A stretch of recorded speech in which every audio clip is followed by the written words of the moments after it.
يا هلا باخوان اخواتي، في هذا الفيديو مثل ما تشوفوا بنشتري عملات رقمية من باينانس بقيمة $25 او ما يعادل 10 ريال عماني. هالطريقة بسيطة وما تستغرق اكثر من 5 دقائق. خلونا نبدأ، بس قبل حطون لايك لدعمنا واشتراك لو حابين تشوفوا مثل هذه الشروحات. في البداية افتح تطبيق باينانس سواء كان على الايفون او الاندرويد، ومن البروفايل نغير ونتأكد ان الواجهة متقدمة مش لايت. وبعدها نرجع للصفحة الرئيسية ونسير على تداول. نحرك الشريط اللي فوق ونختار الشخص لشخص. بعدها نختار العملة اللي حابين نشتري فيها. اتأكد انك تختار عملتك المحلية او عملة البنك اللي راح تستخدمه في شراء هذه العملة. يعني مثلا انا من عمان ما راح اختار الدولار، راح اختار الريال العماني. بكذا راح تتفادى 2.5% عمولة لما تشتري اي شيء اونلاين.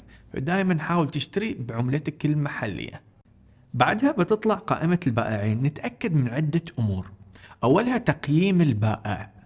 مثلا هذا يمكن يتأخر أو يحاول يلعب عليك لأن تقييمه مش ممتاز، بس هذول تقييمهم جيد وموثقين بهذه العلامة.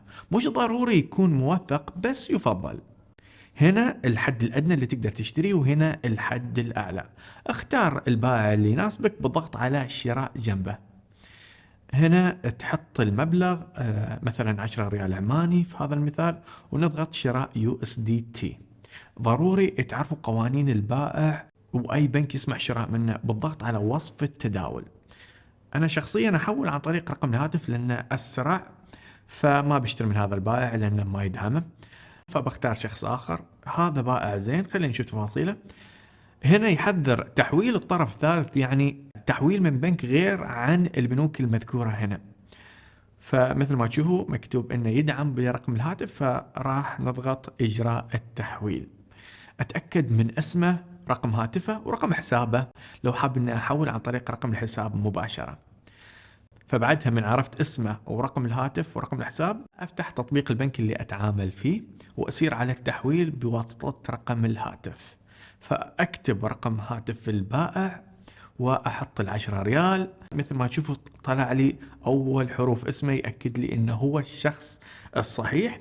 ومن المهم تنسخ الرسالة المرجعية في عملية تحويل وتحطها كاحتياط لو لا سمح الله صار شيء. بس انا لاني متعود احول ومتأكد ان العملية صحيحة فما راح احطها. واحول المبلغ. من اخلص محول المبلغ في تطبيق البنك ارجع لتطبيق باينانس واضغط تم التحويل، اخطر البائع. هنا خلاص خلص شغلك، راح بس تنتظر تقريبا من دقيقة لنص ساعة بتوصل عملية الدفع للبائع ومسج من باينانس يقول له يلا حرر الأموال وحولها للشخص اللي توه اشترى من عندك USDT. بكذا مثل ما تشوفوا وصلنا المسج انه خلاص تمت العملية بنجاح. الحين اقدر اشتري بالUSDT اي عملة اريدها سواء بيتكوين، اثيريوم وغيرها. حطوا لايك لو استفدتوا، لا تنسوا الاشتراك لو كنتوا جدد. شكرا لكم على المتابعة، اشوفكم الحلقة القادمة.